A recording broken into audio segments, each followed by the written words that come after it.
हरिओम मित्रों, आप सभी का हिंदी बाय गणेश अकेडमी में स्वागत है। मैं गणेश यादव आप सभी के लिए डॉक्टर प्रभात कुमार प्रभाकर जी का बुक सीरीज लेकर आए हैं, जो आपके न्यू पैटर्न पर आधारित है। यह बुक सीरीज आपके UGC net, GRF, Jharkhand jet assistant professor के लिए अति महत्वपूर्ण बुक सीरीज है। आज हम इकाई 9 लेकर आए, जिसके अंतर्गत हिंदी निबंध है। आज हम इसी हिंदी निबंध के अंतर्गत उठ जाग मुसाफिर निबंध को विस्तार पूर्वक देखते हैं। चलिए अब हम क्लास को आरंभ करते हैं। सबसे पहले हम लेखक का जीवन परिचय देखेंगे। डॉक्टर विवेकी राय। डॉक्टर विवेकी राय का जन्म उत्तर प्रदेश बालिया जिला के भरोले गांव में 19 नवंबर 1924 ईस्वी को हुआ था। यह गांव इनका ननिहाल था। विवेकी राय का माता का नाम श्रीमती जबिता देवी और पिता का नाम श्री शिवपाल राय था। पिता विवेकी राय के जन्म के 1.5 महीने पूर्व प्लेग की चपेट में आने से मर चुके थे।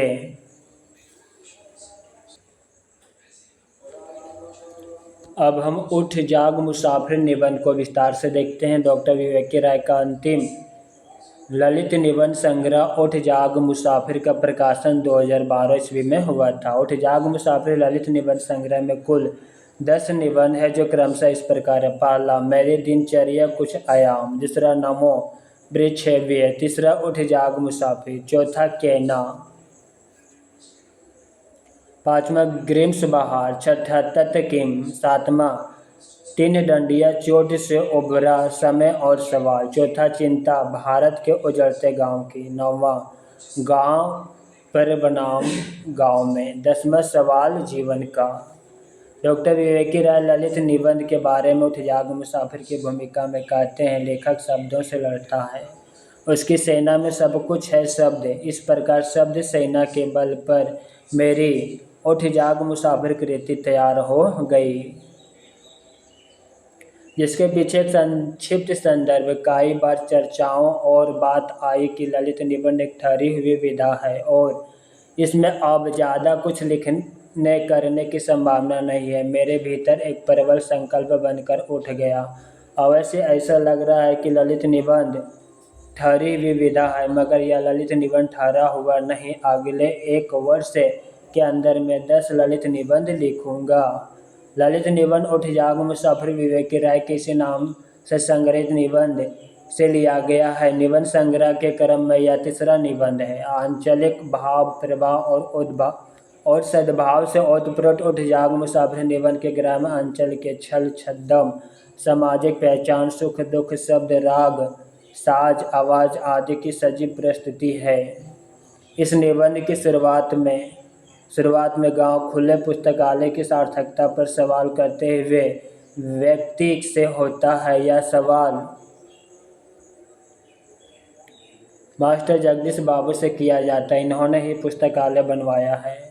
रिटायर्ड मास्टर जगदीश बाबू ने स्वयं लेखक मिलने जाते हैं, किंतु 95 की उम्र में आँख की रोशनी धीमी पड़ जाने के कारण वे लेखक को अपने विद्यालय के प्राचार्य शरद चंद्र जी समझ बैठे हैं।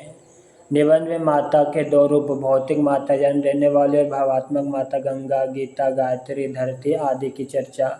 भौतिक माता से ज़्यादा श्रेष्ठ कर भावात्मक माता को माना गया, कारण आज 20वीं शताब्दी की माता को माता भी हो जाती है, किंतु भावात्मक माता का स्नेह कोश सुपुत्रों के लिए भी कभी रिक्त नहीं होता।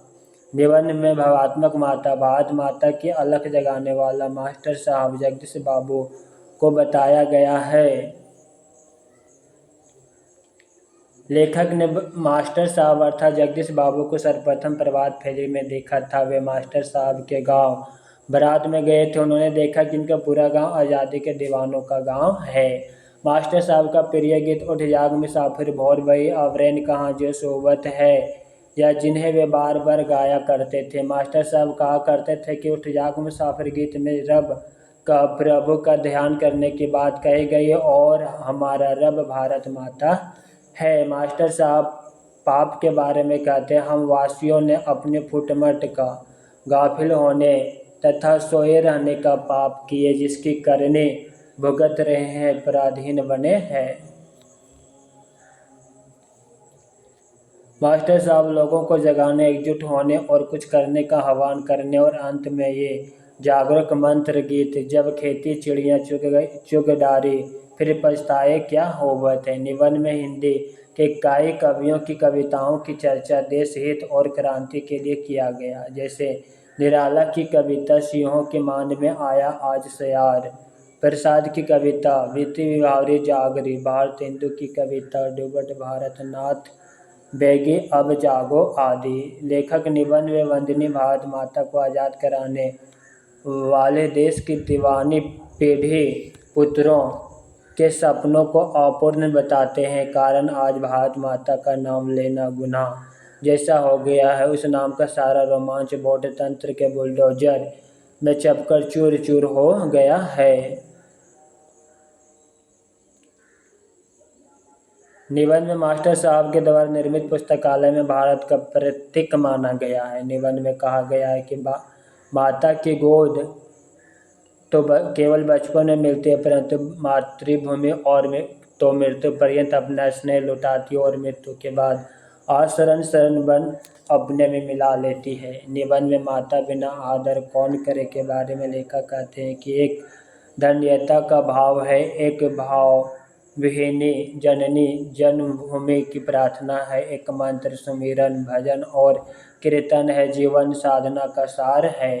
वस्तुतः उठ जागो मुसाफिर निबंध में जगदीश बाबू के जीवन की यादों को प्रस्तुत करते हुए तर्कपूर्ण विचारों के द्वारा आज के जीवन और मातृभूमि पर प्रकाश डाला गया है। अब हम महत्वपूर्ण कथन को देखते हैं। अरे भाई, रात होते हैं, अंधेरा होता है, तो तुम चाहो या ना चाहो प्रभात का प्रकाश स्वयं में उतर आता है कि नहीं। जवानी की आंखों में ज्वाला होती है, बुढ़ापे की आंखों में प्रकाश होता है। जवानी संचय होती है, बुढ़ापा दान होता है। जवानी सुंदर होती है, बुढ़ापा महान होता है। बूढ़ों के साथ लोग कहाँ तक रहे, लेकिन ना आती मौत तो बूढ़े भी क्या करें। क्या सचमुच बुढ़ापा अचानक धमक कर चकित कर देता है। मकान जर्जर होने से क्या, मकान मालिक जवान है, वह इस सुंदर संसार को और सुंदर बनाने के लिए जिएगा। राम नाम लड्डू, गोपाल नाम घी, हरि नाम मिश्री, घोर घोर पीव। माता बिना आदर कौन करे, बरखा बिन सागर कौन भरे, राम बिन दुख कौन हरे। मन के हारे हार है, मन के जीते जीत। जीवन यात्रा से थका प्रत्येक यात्री विश्राम चाहता है। उसके माता की परम पावन गोद का आश्रय चाहिए। माँ चंदन की गंध है, माँ रेशम का तार बंधा हुआ, जिस तार में सारा ही घर द्वार। कोई भी व्यक्ति नहीं है, वह उसके भीतर उसका संचालक नियामक बनकर बैठा है। उसी में स्थिर होना, अपने शौक के साथ होना, स्वस्थ होना। जो स्वस्थ होगा वही शांत होगा। जीवन भर कबीर को पढ़ने वाला अब कबीर को जिएगा। उठ जाग मुसाफिर, भोर भई अब रैन कहाँ। जो सोवत है, जो सोवत है सो खोवत है, जो जागत है सो पावत है। जन्म दिया माता सा जिसने किया सदा लालन पालन, जिसकी मिट्टी जल से ही है रचा गया हम सबका तन। संसार का आश्रय हार है और परम आश्रय जीवन की जीते। मित्रों, आज की क्लास यहीं पे समाप्त करते हैं। क्लास कैसा लगा कमेंट बॉक्स में अवश्य लिखिएगा। साथ ही अपने मित्रों को शेयर करना मत भूलिएगा। हरि ओम।